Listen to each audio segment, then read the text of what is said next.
Hello friends, नमस्कार दोस्तों। चंद्रयान-3 के विक्रम लैंडर और प्रज्ञान रोवर गहरी नींद में सो गए हैं और अमेरिका की स्पेस एजेंसी नासा चंद्रयान-3 के बारे में एक ऐसा खुलासा करती है जिसे जानकर इसरो के वैज्ञानिक भी हैरान हो गए हैं। नासा ने वह कौन सा खुलासा किया है जिसे जानकर इसरो के वैज्ञानिकों में भी हड़कंप मचा हुआ है। उसे जानने के लिए वीडियो को अंत तक जरूर देखिए। रोवर प्रज्ञान के बाद अब लैंडर विक्रम भी स्लीप मोड में चला गया है। इसरो के वैज्ञानिकों ने बताया कि चंद्रयान-3 ने अपना काम पूरा कर लिया है। चंद्रयान से जैसी उम्मीद की गई थी उससे भी बेहतर परिणाम देखने को मिले हैं।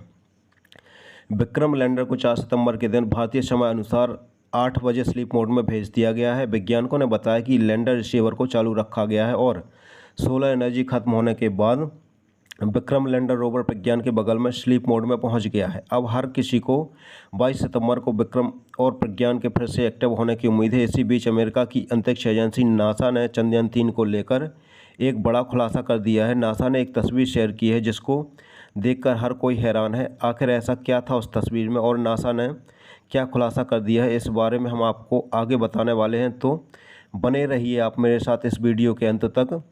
23 अगस्त को चांद पर लैंड करने वाले चंद्रयान-3 के रोवर प्रज्ञान और लैंडर विक्रम ने अब तक का काम पूरा कर लिया है। रोवर की ओर से धरती पर अभी तक जो भी जानकारी भेजी गई है उस पर अध्ययन किया जा रहा है। आपको बता दें कि रोवर प्रज्ञान ने ऑक्सीजन के साथ साथ चांद के दक्षिणी ध्रुव पर sulphur, aluminium, iron, titanium, calcium, manganese और सिलिकॉन का पता लगाया है। इस खोज के साथ ही भारत दुनिया का पहला देश है जिसने चांद के दक्षिणी ध्रुव पर ऑक्सीजन के सबूत दिए हैं। इसरो का अगला पड़ाव चांद के इस हिस्से में जीवन के सबूत खोजना है। भारत का चंद्रयान चांद के दक्षिणी ध्रुव पर लैंड किया था।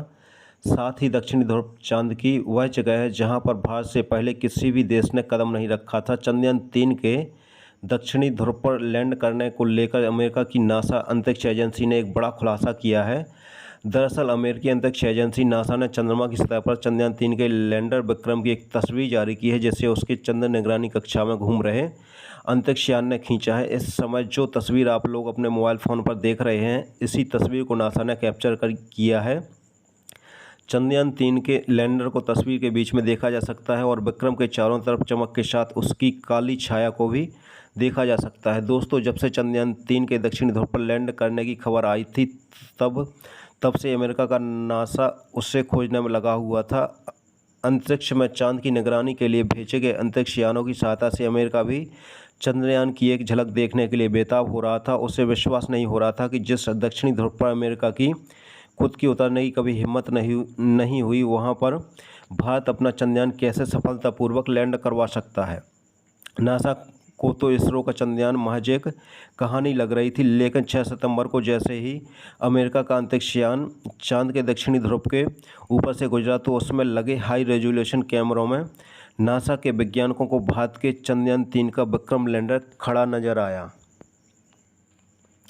चांद के दक्षिणी ध्रुव पर भारत के विक्रम लैंडर को देख नासा हैरान रह गया। इसके बाद नासा यह जानकारी जुटाने लगा कि दक्षिणी ध्रुव से कितनी दूर पर भारत का मुसाफिर लैंडर उतरा है। नासा ने अपनी रिपोर्ट में लिखा है कि इसरो के चंद्रयान-3 ने चांद की सतह पर 23 अगस्त 2023 को अपने कदम रखे थे। यह जगह चंद्रमा के दक्षिणी ध्रुव से करीब 600 किलोमीटर दूर है। इसके साथ ही नासा ने विक्रम लैंडर की एक तस्वीर भी शेयर की है जिसमें विक्रम लैंडर नज़र आ रहा है। जहां पर विक्रम लैंडर उतरा है वहां पर चारों तरफ सफ़ेद रंग का हेलो बना दिख रहा है जो कि लैंडर के इंजनों की वजह से हटी हुई धूल है। अब तो नासा को भी विश्वास हो गया है कि भारत का इसरो से कड़ी टक्कर दे रहा है। इसरो ने भले ही चंद्रयान-3 को 600 किलोमीटर दूर लैंड करवाया हो, लेकिन दक्षिणी ध्रुव पर अपना झंडा गाड़ दिया है। इस समय जहां पर हमारा प्रज्ञान रोवर और विक्रम लैंडर मौजूद है वहां पर घोर अंधेरा छाया हुआ है। विक्रम लैंडर अब बिना सूरज की रोशनी के है और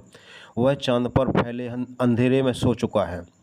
लैंडर और प्रज्ञान रोवर के सारे पेलोड बंद कर दिए गए हैं। सिर्फ लैंडर के रिसीवर को चालू रखा गया है ताकि वह दोबारा से जगाया जा सके। अब चंद्रमा पर उस हिस्से में 14 से 15 दिन की रात रहेगी जहां पर विक्रम और प्रज्ञान मौजूद हैं। अगर ये दोनों वहां के तापमान को बर्दाश्त कर ले गए तो शायद वापस सूरज के उगने पर एक्टिव हो जाएं, लेकिन इसकी संभावना बेहद कम मानी जा रही है क्योंकि रात के समय चांद के दक्षिणी ध्रुव का तापमान लगभग -240 डिग्री सेंटीग्रेड तक पहुंच जाता है। वैसे क्या आपको पता है कि चंद्रमा पर मौजूद विक्रम लैंडर की धरती से दूरी कितनी है? तो आपको बता दें कि विक्रम लैंडर धरती से करीब 3,71,841 किलोमीटर दूर मौजूद है। अब अगले 14-15 दिनों तक विक्रम लैंडर और प्रज्ञान रोवर के आसपास घनी रात और भयंकर ठंड होगी। तापमान -240 डिग्री सेंटीग्रेड से और भी नीचे जा सकता है। ऐसे में विक्रम और रोवर के उपकरणों के साथ ही बैटरी के भी खराब होने का खतरा बना हुआ है।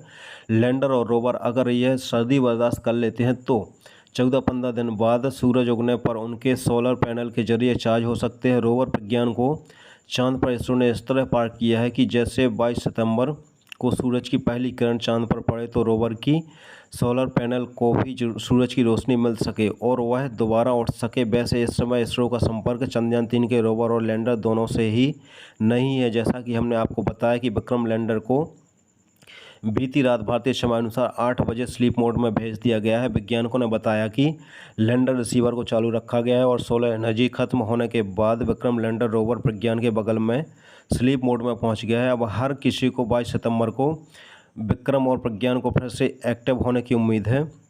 22 सितंबर को इसरो के कंट्रोल रूम में बैठे वैज्ञानिक एक रेडियो सिग्नल लैंडर के रिसीवर को भेजेंगे। अगर सब कुछ सही सलामत रहा तो विक्रम लैंडर का रिसीवर उस रेडियो सिग्नल को रिसीव करके जग जाएगा। लेकिन यदि रेडियो सिग्नल का जवाब वापस धरती पर नहीं आया तो यह मान लिया जाएगा कि चंद्रयान 3 के रोवर और लैंडर हमेशा के लिए चांद की सतह पर भारत के राजदूत बनकर रह गए हैं। दोस्तों, आपको यह जानकारी कैसी लगी कमेंट बॉक्स में ज़रूर बताएं और आपने अभी तक हमारे चैनल को सब्सक्राइब नहीं किया है तो चैनल को सब्सक्राइब जरूर करें। धन्यवाद।